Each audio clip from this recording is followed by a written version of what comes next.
S'il y a une chose obligatoire dans la vie pour réussir dans n'importe quelle entreprise, c'est l'état d'esprit. C'est pourquoi cette vidéo est cruciale et sera cruciale pour n'importe quelle personne qui a l'ambition d'arriver à un certain point, à un certain niveau, qui a des objectifs à atteindre. C'est pourquoi j'ai divisé la vidéo en 7 points. Le 6e et le 7e sont quand même les points les plus importants. La raison pour laquelle je vais vous demander de rester jusqu'à la fin. Chacun de ces points est important, mais les 6e et le 7e sont les plus importants. Mais avant cela, d'abord, je vais vous demander de liker la vidéo. Ça va m'aider avec l'algorithme. Mais surtout, de vous abonner si vous n'êtes toujours pas abonné. Voilà. Sans perdre du temps, on va attaquer. Premier point, la pensée positive. Parler d'état d'esprit, parle de pensée. Et penser pour réussir, il ne faut pas dire pensée négative. Donc la pensée positive vient de manière logique.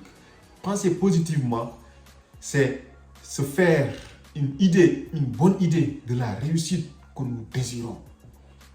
Nous ne pouvons pas vouloir réussir, mais à chaque fois se dire que je ne peux pas le faire. Parce que notre cerveau, lui, il capte ce que nous lui donnons. Et si notre cerveau capte une chose, il va dicter notre attitude. Ce que nous pensons se reflète sur nos actes. Ce que nous pensons est ce que nous faisons. Si nous pensons que nous ne pouvons pas, c'est que nous ne pouvons pas, nous ne pourrons jamais. Mais si nous pensons que nous pouvons atteindre cet objectif, que nous pouvons obtenir ce que nous voulons, nous pouvons obtenir ce que nous méritons, nous allons obtenir. Tout ça est parti de la pensée.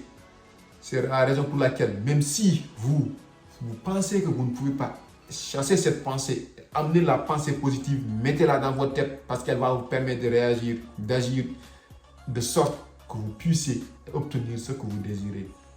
Si vous voyez que n'importe quelle personne, aucune personne sur Terre n'a réussi à faire cette chose-là, mais vous dites que vous pouvez le faire, c'est que vous pouvez le faire. Si personne ne l'a réussi, c'est l'opportunité même pour vous d'être la première personne à réussir cela. N'ayez pas peur de voir grand, n'ayez pas peur de penser de manière positive, quelle que soit la grandeur de votre ambition, quelle que soit la lourdeur de la tâche qu'il faudra. Si vous pensez positivement, vous allez y arriver. Ça, c'est sûr. Deuxième point, les objectifs. Fixez-vous des objectifs clairs, précis. Même si au départ, ce n'est pas forcément précis, mais si vous savez ce que vous voulez, vous avez une idée de ce que vous voulez, les gars, allez-y, avancez. Parce que si vous savez ce que vous voulez, l'important est là. Le reste, c'est à vous juste d'agir pour obtenir ce que vous voulez. Car, une chose est sûre, personne ne vous donnera ce que vous voulez. Et le plus difficile, c'était de savoir ce que nous voulons. Si nous parvenons à obtenir l'idée, à obtenir l'intelligence de connaître ce que nous voulons, c'est que nous avons fait la moitié du chemin. Troisièmement, la persévérance. Savoir ce que nous voulons est une chose, mais se battre pour ce que nous voulons en est une autre. Dans n'importe quelle entreprise, pour atteindre n'importe quel objectif, il y aura des obstacles entre nous et l'objectif. La seule et unique manière de pouvoir éliminer les obstacles, un par un, c'est d'être persévérant. Et ne pas se laisser distraire, c'est ne pas se laisser décourager. Parce que ce ne sera pas facile.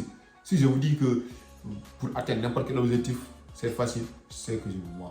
La vérité est que l'ambition doit vous donner de la force, doit vous obliger à agir de telle sorte que aucun obstacle ne vous arrête. Aucune personne ne peut vous décourager. Il n'y a aucune chose, aucun problème qui va vous arrêter. S'il y a des obstacles, défoncez-les. Parce que les obstacles sont là pour vous rendre beaucoup plus fort. Mais pas pour vous décourager. Vous tombez, vous relevez. Vous tombez, vous vous relevez. Pas à pas. Vous avancez. Vite ou lentement, il faut avancer. Parce que chaque obstacle que vous détrônez vous rend beaucoup plus fort, vous rend meilleur, vous rend encore beaucoup plus confiant. Parce que les obstacles, la persévérance, ça vous apprend à être confiant, à avoir confiance en vous. Chaque obstacle que vous déboutonnez, chaque obstacle que vous détrônez, chaque obstacle que vous passez vous rend beaucoup plus meilleur, mais aussi beaucoup plus intelligent. Nous apprenons de nos obstacles. Nous apprenons de nos échecs. Et chaque échec doit être une leçon à apprendre pour nous permettre de progresser. Mais pas mais les obstacles ne sont pas là pour nous décourager en fait. Voilà, de manière très simple. Les obstacles ne sont pas là pour nous décourager. Ils doivent être là pour nous encourager. Et ça passera seulement par la persévérance. Voilà. Quatrième point, restez ouvert au changement. Parce que s'il y a des obstacles partout, mais vous voyez que ces obstacles-là, ça risque de vous traîner hors ça risque de vous décourager, ça risque de vous empêcher d'y arriver. Soyez ouvert, vous allez trouver qu'il y a plusieurs opportunités, qu'il y a plusieurs possibilités. Je ne vous dis pas de changer d'objectif. Non, non, l'objectif est là, mais changez le chemin. Si vous voyez que ce chemin-là n'est pas bon, changez le chemin. Parce que tous les chemins mènent à Rome. L'essentiel, c'est d'y arriver. Il y a plusieurs chemins qui vous permettront d'atteindre votre objectif. L'essentiel, c'est d'y arriver. Vous n'êtes pas obligé d'emprunter juste qu'un seul chemin. Non, non, si vous voyez que ce chemin-là risque de vous retarder et que vous savez qu'il y a un autre chemin qui va vous permettre d'y aller beaucoup plus vite, beaucoup plus rapidement, beaucoup plus simplement, prenez l'autre chemin. C'est ce qu'on appelle être ouvert. Écoutez les gens qui ont fait ce que vous voulez faire, qui ont compris les choses mieux que vous. Demandez-leur leur avis, demandez-leur des explications, demandez-leur des conseils. C'est ce qu'on appelle être ouvert. Soyez ouvert. Il faut être ouvert au changement. Ne vous entêtez pas sur quelque chose. Vous le faites, mais ça ne marche pas. Vous dites non, never give up, never give up. Non, non, never give up. Quand on dit never give up, c'est pour l'objectif, mais pas pour le chemin à emprunter. Vous pouvez à tout moment changer le chemin. Gardez l'objectif, mais changez le chemin. Soyez ouvert. Vous voyez. Voilà. On va continuer avec le sixième point. Le sixième point, c'est apprenez constamment. Apprenez constamment. Vous ne pouvez pas avoir les mêmes connaissances qu'aujourd'hui et vouloir faire avec les mêmes connaissances mieux que vous avez fait hier. C'est impossible. Demain, vous devez être beaucoup plus connaissant, beaucoup plus sage pour pouvoir faire d'autres choses encore beaucoup plus grandes. Apprenez constamment, ça c'est obligatoire. Toutes les personnes qui ont réussi dans leur vie, c'est des gens qui apprennent chaque jour, c'est des gens qui lisent. La lecture, les documentaires, les autobiographies, mais surtout aussi les conférences. Assister à des conférences, c'est quelque chose de très important. Ça va vous permettre de rencontrer des gens qui vont vous apprendre des choses dont vous ignorez. Apprenez constamment les gens. Les gars, c'est très intéressant. C'est très, très intéressant. Sixième point, entourez-vous de personnes positives. Parce que des personnes positives, nous pouvons apprendre. Des personnes positives, nous pouvons obtenir des choses extraordinaires. Raison pour laquelle il y avait Simon Ouedraogo qui disait un contact utile vaut mieux qu'un master 2. Et il a été critiqué, mais une chose est sûre, c'est que si on l'écoute pour le comprendre, nous allons comprendre ce qu'il dit. Mais si nous l'écoutons pour l'attaquer, pour le critiquer, nous n'allons jamais comprendre ce qu'il dit.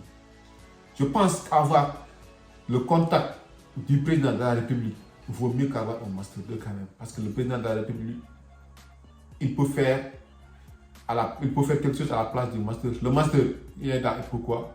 C'est pour juste être dans le CV et montrer que vous avez le master, que vous méritez ce poste. Pourtant, le président, il peut vous donner le poste.